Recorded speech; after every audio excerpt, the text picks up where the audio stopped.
When people ask what makes a rare game or how you can recognise a rare game, I think you could do the cheap option, go, oh, it's a googly eyes. Eyes on absolutely everything. Big googly eyes. Big googly eyes on everything. But I don't think you can actually spot a rare game. That's a hard one to answer, because all the rare games are sort of different. We don't settle into a groove. We always are trying to find something new and exciting to create. And that's not just for the players, because we as developers like doing different things as well. It's a two-way street, but it works really well. What makes a rare game? Innuendo, British humour. We very rarely did a game that was completely po-faced and straight-laced. We've always tried to make it so that it's going to entertain, because that's what we're in the business to do, entertain. And there's lots of ways to do that. But, you know, we like having a laugh, and we like everybody else that plays our games to have a laugh. You've got to come in and have fun every day, right? If you come in and start wearing suits and just acting a bit dry and just worrying about the numbers or worrying about this, then you're not going to create a fun experience. Everybody has fun. I don't think that you can make fun without having fun, and I think that shows when you play the games.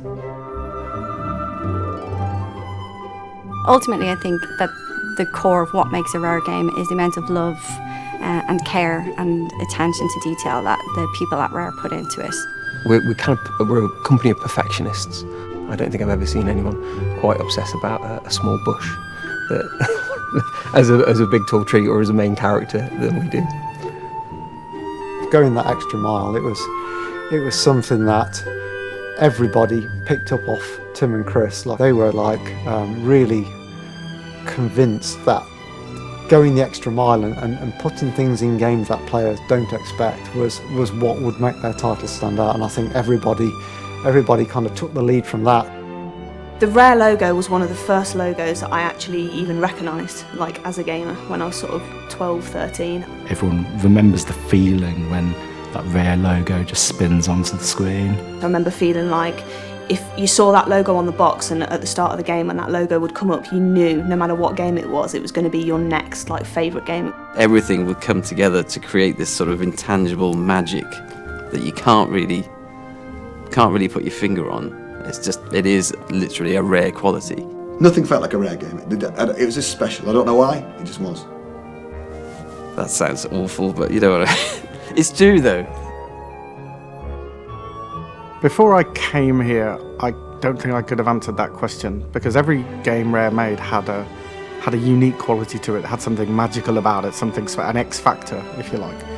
And now that I am here, and I've been here a few years, I think what makes a Rare game is the people that work at Rare and the culture of this place. We've got so many people that live, eat, sleep and breathe video games. They've all got the same view. They all want a great game, they all love it, and they all want to play it.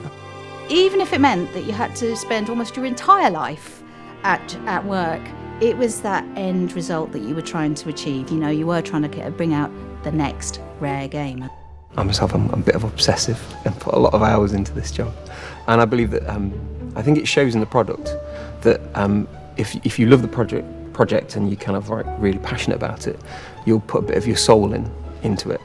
And I think it sometimes comes at a cost, but it's always a worthwhile cost.